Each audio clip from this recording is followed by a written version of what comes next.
എന്ന് പറയുന്നത് വളരെ അപൂർവമായി സംഭവിക്കുന്ന ഹാസ്യതാരത്തിലുള്ള സ്റ്റേറ്റ് അവാർഡ് നൽകിയ ശ്രീ വൈക്കം ഭാസിക്കുള്ള ആദരവാണ്. അതിന്റെ ഭാഗമായി നമ്മൾ തിരികൊടുത്തി. അതിനോടൊപ്പം തന്നെ നമുക്ക് ഒരു മിനിറ്റ് ഒന്ന് പ്രാർത്ഥിക്കാം. നമ്മുടെ മലയാളത്തിൽ ഒരുപാട് വലിയ സിനിമകൾ ചെയ്താൽ മലയാളത്തിന്റെ വലിയൊരു നിർമ്മാതാവായ ആരോപണമാണ് നമ്മുടെ എല്ലാം വിട്ടുപിരിഞ്ഞിരിക്കുകയാണ്. അദ്ദേഹത്തിന്റെ ഓർമ്മകൾക്കും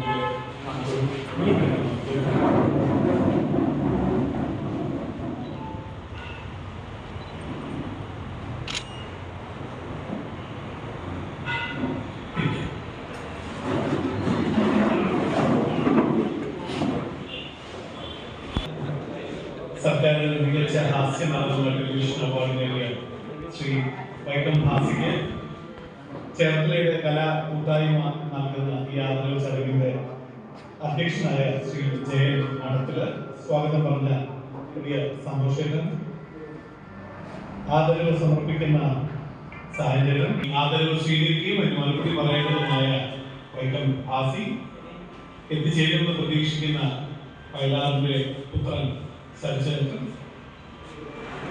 പ്രസാദ് സാഗർ, അനിൽ മാറക്കൽ, മോഹൻ കാണാവള്ളി, സുഹൃത്ത്. സത്യത്തില് നമുക്ക് നമ്മൾ ഈ സിനിമ അഭിനയിക്കാനോ സീരിയൽ അഭിനയിക്കാനോ ഒരുപക്ഷെ ഭാസി പോലും ഈ വേദിയിലോട്ട് ഇറങ്ങി തിരിക്കുമ്പോ മനസ്സിന്റെ വിദൂരതയിൽ പോലും ഒരിക്കലും ചിന്തിച്ചിട്ടുണ്ടാവില്ല. ഒരു നടനാകുന്ന എന്തിനാണ് എന്ന് ചോദിച്ചു കഴിഞ്ഞാല് നമുക്ക് പലപ്പോഴും പറയാനുണ്ടാകുന്ന ഉത്തരം ഇതിനോടുള്ള വല്ലാത്തൊരു അഭിനിവേശം, ഒരാഗ്രഹമാണ്. സിനിമയിൽ എത്തിച്ചേരുക, നമ്മുടെ മുഖം, നമ്മുടെ എക്സ്പ്രഷൻസ്, നമ്മുടെ അഭിനയം, ഇതിലൊന്നും മറ്റുള്ളവർ നമ്മളെ അഭിനന്ദിക്കുന്നതിനോടുള്ള ഒരു ആഗ്രഹം കൊണ്ട് തന്നെയാണ് നമ്മൾ പലപ്പോഴും സിനിമയിൽ ഒരു തിരക്കഥാകൃത്തൊന്നും അങ്ങനെ തന്നെയാണ്. കാരണം അദ്ദേഹത്തിന്റെ ആ രചനാ എല്ലാം അങ്ങനെ തന്നെയാണ്. അവാർഡ്, നാഷണൽ അവാർഡ് വേണ്ടിയിട്ട് അവിടെ അവരുടെ ഇവാലുവേഷൻ ഒക്കെ കഴിഞ്ഞതിന് ശേഷം അവരൊരു തീരുമാനത്തിൽ എത്തിച്ചേർന്നു. ആലപ്പുഴക്കാരനായ ഫഹദ് ഫാസിലാണ് ഏറ്റവും നല്ല നടൻ എന്ന് പറയുന്നത്. പക്ഷെ പിന്നീട് സംഭവിച്ചെന്താണെന്ന് നമ്മൾ പത്രമാധ്യമങ്ങളിലൂടെ ഇടയായി. അദ്ദേഹത്തിന്റെ വർണ്ണമാണോ, അദ്ദേഹത്തിന്റെ ജാതിയാണോ, അദ്ദേഹത്തിന്റെ മതമാണോ, അദ്ദേഹത്തിന്റെ എന്താണ് അതിനകത്ത് വിലകുന്നതായി അറിയില്ല. ഒടുക്കം ഈ അവാർഡ് ഫംഗ്ഷൻ മൊത്തത്തിൽ കുറവായി.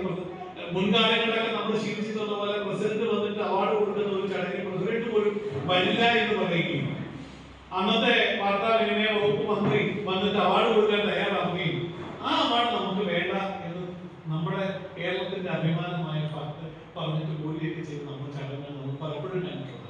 അപ്പൊ ഒരു കലാകാരന്റെ മനസ്സ് കൃത്യമായിട്ട് മനസ്സിലാക്കാതെ, അവന്റെ ജീവിത ലക്ഷ്യം എന്താണെന്ന് മനസ്സിലാക്കാതെ, അവന്റെ താല്പര്യങ്ങളും ആഗ്രഹങ്ങളും പ്രതീക്ഷകളും എന്താണെന്ന് മനസ്സിലാക്കാതെ ഭരണകൂടം ഭ്രാന്തമായിട്ട് പെരുമാറുമ്പോ ഇതിൽ നിന്ന് മാറി നിന്നുകൊണ്ട് ഒരു ഭരണകൂടത്തിന്റെ, ഒരു അധികാര വർഗത്തിന്റെ അംഗീകാരം നേടിയെടുത്ത് അതൊരു സാധാരണക്കാരനായ ഭാസിയെപ്പോലുള്ള വാസിക പ്രകടനങ്ങൾ നമ്മൾ പലപ്പോഴും ചാനലിൽ കണ്ടിട്ടുള്ള, അതിനെ ഒരുപാട് ആഗ്രഹിച്ചിട്ടുള്ള, സന്തോഷിപ്പിച്ചിട്ടുള്ള. ഞാൻ പലപ്പോഴും എന്നോട് അഭിനയിക്കാൻ ഒരു വേഷം പലരും ഓഫർ ചെയ്യുന്ന സമയത്ത് ഞാൻ അങ്ങോട്ട് പോയിട്ട് വളരെ സ്വാതന്ത്ര്യമുള്ള തിരക്കഥാകൃത്തുകളിലൊക്കെ ഞാൻ പോയി കഥ കൊണ്ട് കേട്ട് നമ്മൾ ഈ കഥാപാത്രം ഒന്ന് മാറ്റി മറ്റേ കഥാപാത്രമാക്കി തരാൻ. അപ്പൊ വേറൊന്നുമല്ല, ഇവരൊക്കെ ചെയ്തു വെക്കുന്ന ഞാൻ സത്യത്തിൽ പലരോട് ചോദിക്കും, എനിക്കൊരു കോമിക്കൽ ക്യാരക്ടർ ചെയ്താൽ കൊള്ളാൻ ആഗ്രഹമുണ്ട്. കാരണം ജീവിതത്തില് ആൾക്കാരോട് ദേഷ്യപ്പെടാൻ അനുകൂലൊക്കെ അറിയാം, വളരെ മടി കാണിക്കുന്ന ഒരാളാണ്, വഴക്കിടാനും വളരെ മടി കാണിക്കുന്ന ഒരാളാണ്. പക്ഷെ ഇത് ജീവിതം മൊത്തത്തില് വില്ലൻ പരിവേഷമാണ്.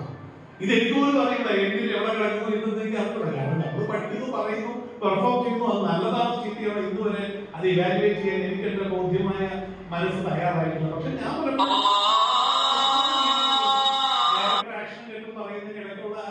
സമയത്ത് നമ്മളാൽ കഴിയുന്ന വിധത്തിൽ ചെയ്തു തീർന്നു പോകുന്നു. പക്ഷെ അതിനപ്പുറത്തോട്ട് പോയിട്ട് ഒരുപാട് പേരുടെ അംഗീകാരങ്ങൾ, കാരണം നമ്മൾ എത്ര മോശമായിട്ട് ഞാൻ ഇന്ന് പ്രസംഗിച്ചിറങ്ങിയാൽ ഇനി എത്ര മോശമായിട്ട് ഞാൻ പ്രസംഗിച്ചാലോ ഒരു കോർട്ടസിയുടെ പേര്, ഒരു മര്യാദകളുടെ നമ്മൾ നിൽക്കുന്ന ആൾക്കാർ നന്നായിട്ട് സംസാരിച്ചു, എത്ര മോശമായിട്ട് സംസാരിച്ചതെന്ന് പറയും. വേണമെന്നല്ല, വേറൊന്നും സമാധാനമായിട്ട് വീട്ടിൽ കിടന്ന് ഉറക്കം പോകില്ല. പക്ഷെ അതിനപ്പുറത്തോട്ട് ഒരുപാട് പേര് ചേർത്തിരുന്നത് നമ്മുടെ കുറ്റങ്ങൾ മാത്രം കാണാൻ പലപ്പോഴും നമ്മൾ ഇവരെ ഈ ഭാസത്തിന്റെ അവതരിപ്പിച്ചുള്ള കോമഡി സ്റ്റൈൽ ഞാൻ എന്റെ ജഡ്ജായിട്ട് പോയി പലപ്പോഴും എടുത്തിട്ടുള്ള ഈ ജഡ്ജിമാരുടെ ജോലി എന്തുവാ സത്യത്തിൽ?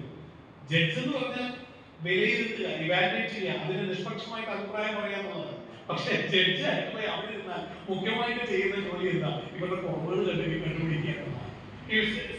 എന്താ പറയാ പാട്ടുകാരുടെ പരിപാടികളും ജഡ്ജസും പോയിരിക്കുമ്പോ ഇപ്പൊ അതിന് കുറെ മാറ്റങ്ങൾ വന്നിട്ടുണ്ട്. കാരണം നമ്മുടെ സംസ്കാരത്തിലും നമ്മുടെ സാമൂഹിക അവസ്ഥയിലും ഒക്കെ വ്യത്യാസം വന്നപ്പോ ഈ ജഡ്ജിമാരുടെ കമന്റുകളിലും കുറെ വ്യത്യാസങ്ങൾ വന്നു. എങ്കിൽ പോലും അവിടെ പലപ്പോഴും തെറ്റുകൾ മാത്രം കാണാനിരിക്കുന്നവരാണ്. അപ്പൊ ഒരു അവാർഡ് ഷോയിൽ ഇരിക്കുമ്പോ അവര് ഇതിനകത്ത് എന്തൊക്കെ പഴുതുകൾ കണ്ടുപിടിക്കാമെന്ന് ഓർത്തിരിക്കും. ആ പഴുതുകളെല്ലാം മാറ്റി മറിച്ചുകൊണ്ട് അവരുടെയൊക്കെ മനസ്സിനെ വിസ്മയിപ്പിച്ചുകൊണ്ട് അവരുടെ മനസ്സിനെയൊക്കെ തൃപ്തിപ്പെടുത്തിക്കൊണ്ട് അവർ ചിന്തിക്കുന്നതിന് അപ്പുറത്തോട്ട് പെർഫോം ചെയ്യുമ്പോഴാണ് അവർക്ക് ഒരു ബഹുമാനം. ആ ബഹുമാനമാണ് അവാർഡായിട്ട്. അപ്പൊ ഒരുപാട് ബഹുമാനം. കാരണം ഇത് അത്ര എളുപ്പമായിട്ട് കിട്ടുന്ന ഒന്നല്ല. നമുക്ക് ഒരുപാട് അവാർഡുകൾ ഈ ഓർഗനൈസേഷൻസിന്റെ അവാർഡുകൾ ഒരുപാട് നമുക്ക് കിട്ടുന്നതാണ്. എനിക്കും കിട്ടിയിട്ടുള്ള പക്ഷെ സ്റ്റേറ്റ് അവാർഡ് എനിക്ക് ഇതുവരെ കിട്ടിയിട്ടില്ല. ആഗ്രഹമുള്ള സാധനമാണ്. അതിന് എനിക്ക് കഴിവുണ്ടോ എന്ന് എനിക്ക് തിരിച്ചറിയുന്നത് അത് മാത്രമേ ഉള്ളൂ. ആഗ്രഹം മനസ്സിലുണ്ട്. ഒരിക്കൽ കിട്ടിക്കഴിഞ്ഞാൽ അറിയാൻ പറ്റും. പക്ഷെ അതിന് ഒരു വലിയ ഭാഗ്യമുണ്ടായ ആളാണ് ബാസി. അപ്പൊ അതിനെ അഭിനന്ദിക്കാൻ ഞാൻ എടുത്തു പറയേണ്ടത് നമ്മുടെ ചെറുപ്പക്കാരുടെ മനസ്സിലാണ്. സത്യം പറഞ്ഞാൽ ഇങ്ങനത്തെ ഫംഗ്ഷൻ വെക്കുമ്പോ ഈ കസേരകളെല്ലാം നിറഞ്ഞു ഇവിടെ നിൽക്കാൻ പറ്റാത്ത രീതിയിൽ തിക്കും തിരക്കുമായിട്ട് മാറേണ്ട സംസ്കാരമുള്ള ഒരു സ്ഥലമാണ് ചേർത്തല. കാരണം നമ്മൾ എന്നും കലാകാരന്മാരെ സപ്പോർട്ട് ചെയ്യുന്നുണ്ട്. അതുകൊണ്ട് തന്നെയാണ് ഇവിടുന്ന് പല രൂപത്തിൽ ഇപ്പൊ ഇവിടെ ഇരിക്കുന്നവരുടെ എണ്ണം തന്നെ എടുത്തു നോക്കിയറിയാം. ഇവിടെ ഇപ്പൊ അനൂപ് ഇരിക്കുന്നു. എന്നെക്കാളും വലിയതാണ്. എനിക്ക് വളരെ നന്നായിട്ടില്ല. കാരണം ഒരുപാട് സിനിമകൾ എന്നെക്കാളും കൂടുതൽ നല്ല ക്യാരക്ടേഴ്സ്. അതിനപ്പുറം എനിക്ക് അനൂപിനോട് വലിയൊരു നന്ദിയുണ്ട്. കാരണം നിങ്ങളൊക്കെ പേപ്പർ വായിച്ചു എന്നെ അവതരിപ്പിച്ചപ്പോ ഇവിടെ എല്ലാവരും പറഞ്ഞ അമ്മയുടെ വൈസ് പ്രസിഡന്റ് ജയനായി. പക്ഷെ അതിന് കാരണഭൂതൻ ഞാൻ മാത്രം അനൂപാണ്. കാരണം ഞാൻ ഈ അമ്മയുടെ ഇലക്ഷൻ മത്സരിക്കാൻ തൽക്കാലം ആളേ അല്ല. സത്യമായ കാര്യമാണ്. കാരണം ഇതൊക്കെ റെക്കോർഡാണ്. ഇതൊക്കെ എവിടെയെങ്കിലും ആരെങ്കിലും അറിയാം. ഞാൻ വീട്ടിലിരിക്കുമ്പോ ഒരു ദിവസം എന്നെ അനൂപ് വിളിക്കുന്നു. ജയപിള്ളേ എന്നാണ് വിളിക്കുന്നത്. കാരണം അനൂപിന്റെ ജയപിള്ളയുടെ ക്ലാസ്മേറ്റ് ജയന്റെ ക്ലാസ്മേറ്റ്. അപ്പൊ ജയപിള്ളേ നമ്മൾ ഇതിനൊക്കെ ഇരുന്നാൽ മതിയോ? നമ്മൾ എന്താ നമ്മൾ സിനിമയൊക്കെ സൂക്ഷിച്ചു. നല്ല ക്യാരക്ടേഴ്സ് ഒന്നും കിട്ടുന്നില്ല. നമ്മൾ കുറെ താഴോട്ട് പോയിട്ടുണ്ട്. അപ്പൊ ഇത് ലോകം മുഴുവൻ നമ്മളെ നടക്കുന്നു വിളിക്കപ്പെടും. നമ്മുടെ സമൂഹത്തിന്റെ മുമ്പിൽ നമുക്ക് തിരിച്ചറിയാം നമുക്ക് പണ്ട് കിട്ടിക്കൊണ്ടിരുന്ന പ്രോമിനൻസ് നമുക്ക് കിട്ടുന്നില്ല. പണ്ട് കിട്ടിക്കൊണ്ടിരുന്ന ക്യാരക്ടേഴ്സ് നമുക്ക് കിട്ടുന്നില്ല. നമ്മുടെ സഞ്ചാരം താഴോട്ടാണ്. ഇത് ലോകത്തിൽ ആദ്യം തിരിച്ചറിയുന്നത് നടന്മാർ തന്നെ. ഞാനും അനുഭവം ഇത് തിരിച്ചറിഞ്ഞുകൊണ്ട് തന്നെ ഞങ്ങൾ സംസാരിച്ചുകൊണ്ട് പറഞ്ഞാൽ പഴയ പോലത്തെ ക്യാരക്ടേഴ്സ് ഒന്നും കിട്ടുന്നില്ല. ജനങ്ങൾ കാണുമ്പോൾ നമ്മളോട് വന്ന് നടനാന്നൊക്കെ പറയാം. ഒരു സന്തോഷമാണ്. ഒരു 10 സെക്കൻഡ് നിങ്ങൾക്ക് സന്തോഷമാണ്. ഇത് കേട്ടിരിക്കുമ്പോൾ കൂടുതൽ പ്രതിബദ്ധത വിഷമമാണ് നമുക്ക് കൂടുതൽ. കാരണം നമുക്ക് നമ്മുടെ ആഗ്രഹത്തിനനുസരിച്ച് പെർഫോം ചെയ്യാനോ നമ്മളെ അംഗീകരിക്കാനോ ആരും ഇല്ലെന്നുള്ള ദുഃഖം കൂടി ഉണ്ട്. അങ്ങനെ നിൽക്കുമ്പോൾ അവരെന്നോട് പറഞ്ഞു ഇത് നമ്മുടെ ലാസ്റ്റ് ബസ്സാണ്. അവർ ഉപയോഗിച്ച ഭാഷയില്ല. ഇത് നമ്മുടെ ലാസ്റ്റ് ബസ്സാണ്. ഈ ബസ്സിൽ ഇടിച്ച് കയറിക്കോണം. നമ്മൾ എന്തുവേണം ഈ അമ്മയുടെ ഇലക്ഷനും നമ്മുടെ കരിയറും തമ്മിൽ എന്താ ബന്ധം? എന്നോട് പറഞ്ഞു ഇപ്പോൾ നമ്മൾ അമ്മയുടെ ഇലക്ഷനിൽ കയറി മത്സരിച്ചാൽ നമ്മൾ ജയിച്ചു കഴിഞ്ഞാൽ നമ്മുടെ കരിയർ മാറും, നമ്മുടെ ജീവിതം മാറും, നമ്മുടെ സിനിമ സ്റ്റാറ്റസ് മാറും, നമ്മുടെ സമൂഹത്തിന്റെ മുമ്പിലുള്ള സ്റ്റാറ്റസ് മാറും. ഞാൻ പറഞ്ഞു നീ നിൽക്കി നിങ്ങളുടെ എല്ലാ സപ്പോർട്ടും ഞാൻ ചെയ്യാം. പറ്റത്തില്ല, നിങ്ങൾ നിന്നേ പറ്റും. അങ്ങനെ ഇവിടെ എന്നെ പൊക്കിയെടുത്ത് ഞങ്ങൾ രണ്ടും കൂടെ എറണാകുളത്ത് പോകുന്നു. ഞങ്ങളുടെ ഒരു കൂട്ടായ്മ വരുന്നു. അവിടെ ഒരാളുകൂടെ ഞങ്ങളുടെ കൂടെ ചേരുന്നു, കുക്കു പരമേശ്വരൻ. ഒരാളുകൂടെ ഞങ്ങളുടെ കൂടെ ചേർന്നു, സോഹൻ സീനുള്ള ഡയറക്ടർ. അപ്പൊ ഈ 4 പേര് ഒത്തുകൂടി സോഹന്റെ ഫ്ലാറ്റിൽ നിന്ന് സംസാരിക്കുമ്പോൾ അവിടെ ഏറ്റവും നെഗറ്റീവായിട്ട് സംസാരിച്ച ആള് ഞാൻ തന്നെ. ഞാൻ പറഞ്ഞു നീ മാറിക്കാം. അപ്പൊ പറഞ്ഞു ഇവരെല്ലാം പറഞ്ഞു പ്രസിഡന്റ് സ്ഥാനത്തേക്ക് ജയൻ മത്സരിക്കണം. ഞാൻ പറഞ്ഞത് മോഹൻലാൽ മത്സരിക്കുന്നില്ല. മോഹൻലാൽ മത്സരിക്കുന്നില്ല. അദ്ദേഹം പബ്ലിക്കായിട്ട് പുറത്താണ്. അതുകൊണ്ട് നിങ്ങൾ പ്രസിഡന്റ് സ്ഥാനത്തേക്ക് മത്സരിക്കണം. അപ്പൊ സെക്രട്ടറി ഞാനോ കുക്കുവോ മത്സരിച്ചോളാം. അദ്ദേഹം പറഞ്ഞു. അവസാനം ഒരു സ്ത്രീ വരട്ടെ എന്ന് വിചാരിച്ച് കുക്കുവിനെ കൊണ്ട് സെക്രട്ടറി സ്ഥാനത്തേക്ക് മത്സരിപ്പിക്കാൻ തീരുമാനിച്ചു. അത് കഴിഞ്ഞപ്പോൾ ഇവൻ പറഞ്ഞു ഞാൻ ട്രഷറർ സ്ഥാനത്തേക്ക് മത്സരിക്കും. ഈ ആയിട്ടുള്ള 3 പോസ്റ്റുകൾ പ്രസിഡന്റ് സ്ഥാനത്തേക്ക് ഞാൻ, സെക്രട്ടറി സ്ഥാനത്തേക്ക് കുക്കു, ട്രഷറർ സ്ഥാനത്തേക്ക് മത്സരിക്കാൻ തീരുമാനിച്ചു. അത് കഴിഞ്ഞപ്പോൾ ഞാൻ എന്റെ ഒരു പക്ക ബുദ്ധിയിൽ ഞാൻ പറഞ്ഞു നമുക്കൊരു പണിയില്ല, നമുക്ക് ഇത് മാത്രമായിട്ട് നിൽക്കണം. നമുക്ക് 7 പോസ്റ്റിലും 6 പോസ്റ്റിലും നമുക്ക് അപ്ലൈ ചെയ്യാം. കാരണം president, vice president, secretary, joint secretary, treasurer, executive member, ഈ 6 പോസ്റ്റിൽ നമുക്ക് അപ്ലൈ ചെയ്തിട്ട് നമുക്ക് വിഡ്രോവൽ ഡേറ്റിൽ നമുക്ക് തീരുമാനിച്ചിട്ട് നമുക്ക് പിൻവാങ്ങാം. ഞങ്ങൾ ഈ 6 സീറ്റിലോട്ടും മത്സരിക്കാൻ തീരുമാനിച്ചു. ഞാൻ ഏതാണ്ട് 4 എണ്ണത്തിന് മത്സരിക്കാൻ തീരുമാനിച്ചു. അപ്പോൾ 5 എണ്ണത്തിൽ കൊടുത്തു. കുക്കുവും 4 എണ്ണത്തിൽ കൊടുത്തു. ഞങ്ങൾ പിൻവാങ്ങുന്നു. അപ്പൊ പ്രസിഡന്റ് സ്ഥാനത്തേക്ക് മോഹൻലാൽ വരുന്നു. മോഹൻലാൽ വന്നു കഴിയുമ്പോൾ പിന്നെ മോഹൻലാലിനോട് മത്സരിച്ച് ആൾക്കാരുടെ മുമ്പിൽ നമ്മള് തെറിയേണ്ട കാര്യമില്ലല്ലോ. കാരണം എന്റെ അമ്മ തന്നെ ആദ്യം ചോദിക്കും, എടാ എനിക്ക് കണ്ണാടി നോക്കാതെ അമ്മ തന്നെ ആദ്യം ചോദിക്കും പിന്നെ സമൂഹം. ഞാൻ പറഞ്ഞു ഞാനത് കേട്ടോടെ ഈ സ്ക്രൂട്ടണി നടന്നവരെ പറഞ്ഞു പ്രസിഡന്റ് സ്ഥാനത്തേക്ക് മോഹൻലാലിന്റെ ആപ്ലിക്കേഷൻ. അപ്പം ഞാൻ പറഞ്ഞു ഞാൻ പിൻവലിക്കുകയാണ്. ഇവരെ പറഞ്ഞു ഞങ്ങൾ പിൻവലിക്കാം. ഇവർ പിൻവലിച്ചു, ഞങ്ങൾ എല്ലാവരും പിൻവലിച്ചു. അതിനുശേഷം ഏത് സീറ്റിൽ മത്സരിക്കണം അങ്ങനെ ഈ വിഡ്രോവലിന്റെ ഫൈനൽ ഡേറ്റ് വരുമ്പോൾ ഞാൻ വൈസ് പ്രസിഡന്റ് ആയി അവൻ ജോയിന്റ് സെക്രട്ടറി ആയിട്ട് മത്സരിക്കാൻ തീരുമാനിച്ചു, കുക്കു സെക്രട്ടറി ആയിട്ട് മത്സരിക്കാൻ തീരുമാനിച്ചു. പക്ഷെ ഇലക്ഷൻ വന്ന് ഒരു സാങ്കേതികമായ കാരണം വൈസ് പ്രസിഡന്റ് സ്ഥാനത്തേക്ക് മത്സരം കുറച്ചുകൂടെ ലിബറൽ ആയിരുന്നു. എന്തായാലും ഞാൻ ജയിച്ചു കയറി. പക്ഷേ ഞാൻ ഒന്ന് മാത്രം ഞാൻ പറയുന്നു, ഇത് ചേർത്തലയുടെ ഒരു കൂട്ടായ്മയുടെ ഫലമായിട്ടാണ് ഞാൻ ഇതിനെ ഡെഡിക്കേറ്റ് ചെയ്യാൻ സാധിക്കുന്നത്. കാരണം ഇത് ജയൻ എന്ന് പറയുന്ന ഒരു നടന്റെ വ്യക്തിപരമായ ഒരു വൈസ് പ്രസിഡന്റിലുള്ള ഒരു സ്ഥാനം എന്റെ നേട്ടമായി ഇന്നുവരെ കണ്ടിട്ടില്ല. ഇല്ലെങ്കിൽ ഞാനിപ്പോ പറയേണ്ട കാര്യമില്ല. ഞാനിത് കാണുന്നത് ചേർത്തലയുടെ ഒരു മൂവ്മെന്റ്. കാരണം എന്നെ കൂടെ ചേർത്ത് പിടിച്ചുകൊണ്ട് മുന്നോട്ട് പോകണമെന്നുള്ള എന്റെ സഹപ്രവർത്തനായ അരൂപിന്റെ മനസ്സിന്റെ ഫലമായിട്ടാണ് ഞാനിത് വൈസ് പ്രസിഡന്റ് സ്ഥാനത്ത്. വൈസ് പ്രസിഡന്റ് ഇന്ത്യയിലെ വൈസ് പ്രസിഡന്റ് ഒന്നും അമ്മയുടെ മാത്രമാണ്, അത് തിരിച്ചറിഞ്ഞിട്ടുണ്ട്. കാരണം അതുകൊണ്ട് ആദ്യത്തെ 2 ദിവസം പേപ്പറിന്റെ ഫോട്ടോ ഒക്കെ വരുമ്പോൾ കാണാൻ നല്ല രസമുണ്ടെങ്കിലും പിന്നീട് മുന്നോട്ട് പോകുമ്പോൾ സിനിമ ഇല്ലായെങ്കിൽ വൈസ് പ്രസിഡന്റ് പണിയില്ലാത്ത ഒരാളാണെന്ന് മാത്രമേ ചിന്തിച്ചു. അപ്പൊ ആത്യന്തികമായിട്ട് നമുക്ക് നമ്മുടെ നാട്ടുകാർക്കിടയിൽ, നമ്മുടെ നാട്ടിലും നമ്മുടെ സുഹൃത്തുക്കൾക്ക്, നമ്മുടെ ഈ കൂട്ടത്തിലുള്ളവരുടെ ഒരു ഇടപെടൽ കൊണ്ടുണ്ടാകുന്ന നമ്മുടെ നന്മ തന്നെയാണ്. അതിന്റെ ഭാഗമായിട്ടാണ് ബാസിക്കോ ഇവരെ ആത്മമിത്രങ്ങൾ ഇന്നിവിടെ ആദരവ് നൽകാൻ തയ്യാറായി മുന്നോട്ട് വന്നിട്ടുള്ളത്. ഈ സംസ്കാരം ഞാൻ എപ്പോഴും പറയും, ഈ സംസ്കാരം മുന്നോട്ട് കൊണ്ടുപോകാൻ തന്നെ വേണം. കാര്യം പലപ്പോഴും നമ്മൾ എവിടെ 10ാം ക്ലാസ് പാസ്സായിരുന്ന ഒരു കുട്ടി വന്നു കഴിഞ്ഞാൽ കുട്ടിയുടെ അച്ഛൻ പോയിട്ട് പൈസ മുടക്കിയിട്ട് എന്റെ മോക്ക് എല്ലാ വിഷയത്തിലും A+ കിട്ടിയൊരു ഫ്ലെക്സ് അടിച്ച് വയ്ക്കുന്ന കാലത്താണ് നമ്മൾ ജീവിക്കുന്നത്.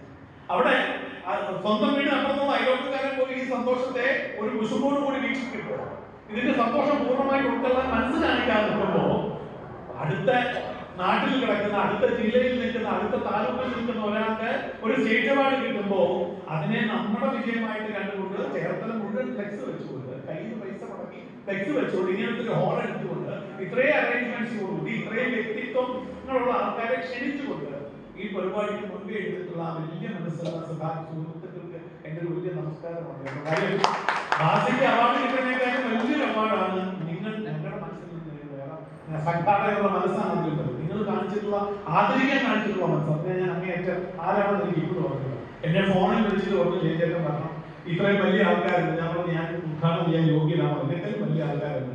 അപ്പൊ ഈ പറഞ്ഞ പോലെ കളിയാക്കി പറയുന്ന പോലെ എന്തെങ്കിലുമൊക്കെ സ്ഥാനങ്ങളൊക്കെ കിട്ടിയത് കാരണമായി മാറിയിരിക്കാൻ ആയിക്കോട്ടെ, ആ ചടങ്ങിൽ കിട്ടുന്നില്ല, അത്രേ ഉള്ളൂ. പക്ഷെ ഒന്ന് മാത്രം അറിയാം, ഞാനിരിക്കുന്ന നടുക്കാണെങ്കിലും എന്റെ അപ്പുറം ഇവിടെ ഇരിക്കുന്നവർ എന്നെക്കാളും ഈ ഫീൽഡിലും കലാവൈഭവത്തിലും സാമൂഹ്യ നിലവാരത്തിലും ഈ കലയുടെ അക്കാഡമിക്കൽ നിലവാരം നോക്കിയാലും എന്നെക്കാളും ഒരുപാട് കൂടി നിൽക്കുന്ന ആൾക്കാർ. ആ തിരിച്ചത് എനിക്കുണ്ട്. സംഘാടകർക്കും അതുകൊണ്ടായിരിക്കാം. എങ്കിലും എന്നോട് കാണിച്ച സ്നേഹത്തിന് ഒരുപാട് നന്ദി. കാരണം അവരുടെ ഇതിന്റെ ഉദ്ഘാടനമായിട്ട് വിജയ് വളരെ വിനയത്തോടെ നിങ്ങളോട് ഞാൻ സ്നേഹം അറിയിക്കുകയാണ്. ഒപ്പം ഇവിടെ വന്നിരിക്കുന്നത് സാജൻ ചേട്ടൻ നമുക്കറിയാം. കാരണം അദ്ദേഹത്തിന്റെ ഇന്നലെ ഞാൻ ടിവിയിൽ പ്രാവശ്യമല്ലാത്ത ഒരു കാര്യവും ജീവിതത്തിൽ ചെയ്യില്ല എന്ന് പറഞ്ഞ കുറെ സംഭവങ്ങൾ സത്യം പറഞ്ഞാൽ ഞെട്ടിപ്പോയി. കാരണം വിഷാലിന്റെ ചോദിക്കുമ്പോൾ കണ്ണത്തിന്റെ ചോദ്യങ്ങളൊക്കെ ആയിരിക്കും. ഒരു ലെവലില്ലാതെ എന്ത് ചോദിക്കുമ്പോൾ അതിനകത്തൊക്കെ ആ അക്ഷരം ചേരാത്ത വാക്കുകളോട് ഇഷ്ടമില്ല എന്ന് പറഞ്ഞു ഒരു 20 മിനിറ്റ് നമുക്കൊന്നും ഒരു 10 ജന്മം ജനിച്ചാലും എനിക്കൊന്നും അങ്ങനെ ചിന്തിക്കാത്തത്. അപ്പൊ അത്രയ്ക്ക് കലാവൈഭവമുള്ള ഒരു വ്യക്തിത്വമാണ് വിളിക്കുന്നത്. അത്രയ്ക്ക് കുറിച്ച് ഞാൻ പറയണ്ട. കാരണം നമ്മള് ഈ ടെലിവിഷനിൽ കൂടെ മിമിക്രി ആർട്ടിസ്റ്റുകളെ അവതരിപ്പിച്ച ഏറ്റവും വലിയ ആദ്യത്തെ ആൾ ഒരു നിസ്സംശയം പറയാൻ സാധിക്കും.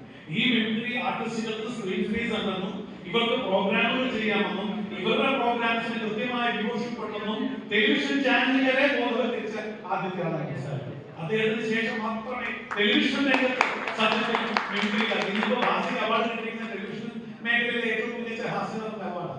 അതിന് ശരിക്കും പറഞ്ഞാൽ ഈ എഴുത്തച്ഛൻ നമ്മുടെ അക്ഷരം കണ്ടുപിടിച്ചത് പറഞ്ഞതുപോലെ ഈ കോമഡി താരങ്ങൾക്കും മിമിക്രി താരങ്ങൾക്കും മിനി സ്ക്രീനിൽ സ്പേസ് ഉണ്ടെന്ന് കാണിച്ചത് ആദ്യത്തെ പ്രസാദനാണ്. അപ്പൊ അദ്ദേഹത്തിന് ആദ്യത്തെ ബഹുമാനം കൊടുക്കേണ്ടത്.